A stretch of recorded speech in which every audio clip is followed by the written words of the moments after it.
Hello, നമുക്കിന്നേ ഒരു നല്ല അടിപൊളി ചിക്കൻ ദം ബിരിയാണി പൊരിച്ച ചിക്കൻ്റെ ഉണ്ടാക്കാം കേട്ടോ. അതിനായിട്ട് ഞാനിവിടെ ചിക്കൻ ജസ്റ്റ് ഒന്ന് മാരിനേറ്റ് ചെയ്യണം. നമുക്ക് ബേസിക് മസാലാസാണ് യൂസ് ചെയ്തിട്ടുള്ളൂ. കുരുമുളക് പൊടി, മുളക് പൊടി, മഞ്ഞൾപ്പൊടി, ഗരം മസാല, ഉപ്പ് ഇത്രയും ചേർത്ത് കുറച്ച് അരമുറി നാരങ്ങയും ചേർത്ത് ഒരു 2 hours മാരിനേറ്റ് ചെയ്യുക. സവോളയും കുഞ്ഞുള്ളിയും കുറച്ചെടുത്തിട്ടുണ്ട്. ഹാഫ് സവോള നമ്മൾ ബിസ്തയ്ക്ക് പൊരിച്ചെടുക്കണം. ബാക്കിയുള്ളത് ഞാൻ വഴറ്റിയെടുക്കുന്നുണ്ട്. കുഞ്ഞുള്ളിയും ചേർത്തിട്ട് നല്ലപോലെ ഉപ്പൊക്കെ ചേർത്ത് വഴറ്റണം. ഇതിനകത്തേക്ക് ഇഞ്ചി, വെളുത്തുള്ളി, പച്ചമുളക് ചതച്ചത് ചേർത്ത് ഞാൻ നല്ലപോലെ വേവിച്ചെടുത്തിട്ടുണ്ട്. അത് നല്ലപോലെ റോസ് സ്മെല്ലൊക്കെ മാറിക്കഴിയുമ്പോൾ 3 തക്കാളി, സവോള പൊരിച്ചത്, പിന്നെ കരിയാപ്പില, പിന്നെ തൈര്, പുതിനയില, പിന്നെ ബിരിയാണി മസാല, പിന്നെ ഇതെല്ലാം കൂടി ചേർത്തിട്ട് നമുക്ക് നല്ലപോലെ മിക്സ് ചെയ്ത് വഴറ്റണം.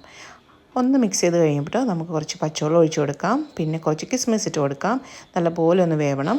മല്ലിയില ഇട്ട് കൊടുത്ത് നമുക്കിത് മാറ്റി വയ്ക്കാം. ചിക്കൻ ഫ്രൈ ചെയ്ത് കഴിയുമ്പോൾ നമുക്കതിനകത്തേക്ക് ഇട്ടിട്ട് ഒന്ന് നല്ലപോലെ വേവിച്ചെടുക്കണം. എന്നിട്ട് നമ്മൾ നെയ്ച്ചോറ് ഉണ്ടാക്കിയതിൻ്റെ മുകളിലിട്ടിട്ട് പിസ്തയൊക്കെ ഇട്ടിട്ട് നമുക്ക് ദം ചെയ്തെടുക്കണം 20 minutes ലോ ഫ്ലെയിമിൽ.